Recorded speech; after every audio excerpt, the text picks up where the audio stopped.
Try something right now. Close your eyes and imagine the exact moment after your death. Not the people around you, not the hospital room. I mean the absolute nothingness, the void. You can't do it. Every time you try to picture absolute non-existence, your mind fills the space with a perspective. You imagine yourself hovering above your own funeral, or you picture an endless, quiet dark. But darkness is still an experience. You are still there, observing it. To understand why this happens, look at this simplified model of how consciousness operates. To imagine anything at all, your brain requires a fixed perspective, an internal observer. This glowing node in the center projects a point of view so you can simulate an environment. But the system has a structural blind spot. If we wipe out the simulated environment, the visual field goes completely dark, but that central observer remains lit. Your brain has only ever operated in first-person mode. It physically lacks an off setting to simulate its own absence. This creates a massive paradox. We are the only species burdened with the absolute certainty of our eventual death as a permanent background condition of our lives. Yet the primary cognitive tool we use to understand reality is structurally incapable of picturing it. Thinking about death forces the mind into a logical loop. It is an attempt to calculate a scenario that the internal observer model has no frame of reference for. Because of this shared limitation, ancient human cultures across the globe built massive mythologies to give this unkillable observer a place to go. Look at this Egyptian tomb painting. The figure of Anubis interacts directly with the deceased, treating death as a seamless continuation of the physical and spiritual self. We see the exact same impulse on this ancient Greek vessel. The Greeks mapped the underworld with intense geographical precision. They treated the afterlife as a highly structured physical location for the observer to inhabit. For centuries, historians and philosophers assumed these elaborate stories were simply emotional comfort. They thought the human mind was inventing fairy tales because the alternative was too terrifying to bear.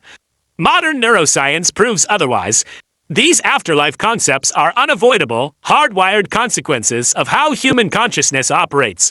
In 2019, cognitive scientist Yair Dor Zeiderman ran an experiment at Bar Ilan University. His team was looking at a process called predictive brain coding, the way your neurological system constantly anticipates what will happen next based on the data it already has. When participants saw death-related words paired with strangers' faces, the brain processed it without resistance. It accepted, other people die. But when paired with the participant's own face, the brain registered a violent prediction error, aggressively rejecting the input.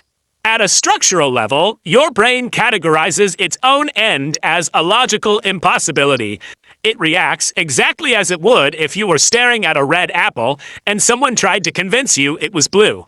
The math fails to compute. Dor Zeiderman's team called this phenomenon the mortality shield. Your brain maintains a continuous self-model, and at the deepest predictive layer, that model actively refuses to believe it will ever shut down.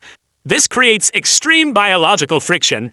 Your higher cognitive functions know that your death is inevitable, but your foundational operating system treats that information as a lie.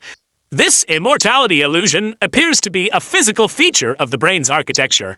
The model generating your sense of self simply lacks the machinery to simulate its own conclusion. In the 1980s, psychologists developed a framework called terror management theory. They desperately wanted to understand exactly how a species survives the permanent, crushing background weight of knowing they are temporary. Through decades of experiments, they found a severe behavioral pattern. When humans are subliminally reminded of their own mortality, they exhibit measurable spikes in hostility toward people with differing worldviews, becoming fiercely defensive of their own beliefs. Faced with the reality of death, humans aggressively pivot towards symbolic forms of immortality. They chase fame, hoard their wealth, and obsess over their legacy. Every ambition that extends beyond basic physical survival, the drive to matter, to be remembered, to belong to something permanent, stems from an unconscious, desperate need to prove we won't cease to exist. In 1973, cultural anthropologist Ernest Becker won the Pulitzer Prize for proposing a radical idea. Human civilization itself is a massive death denial project. Look at the staggering scale of the pyramids of Giza. These monuments are ancient biological mechanisms constructing a permanent container for the unkillable observer. You see the exact same biological impulse painted across the ceiling of the Sistine Chapel. Every artistic masterpiece is a human being reaching across their own ending and demanding to be remembered. Notice the immense vertical architecture inside Notre Dame Cathedral. It provides structural, permanent form to a feeling the brain naturally generates. The persistent illusion of a soul. What we casually call culture is actually the accumulated inheritance of billions of brains physically incapable of accepting their own expiration dates. The entire physical world we have built over millennia is a biological coping mechanism to solve an intolerable equation. I exist. I will stop existing. What do I build? The impulse to avoid thoughts of mortality is a neurological defense system working exactly as designed.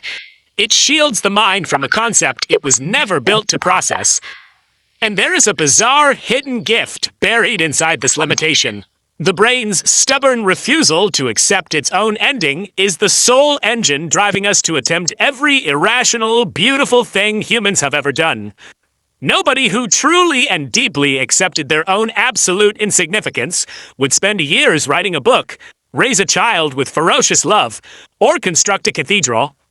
The human brain's delusion of immortality bypasses logic entirely. It is the highest expression of our humanity, and the core reason our species has managed to build a world worth leaving behind.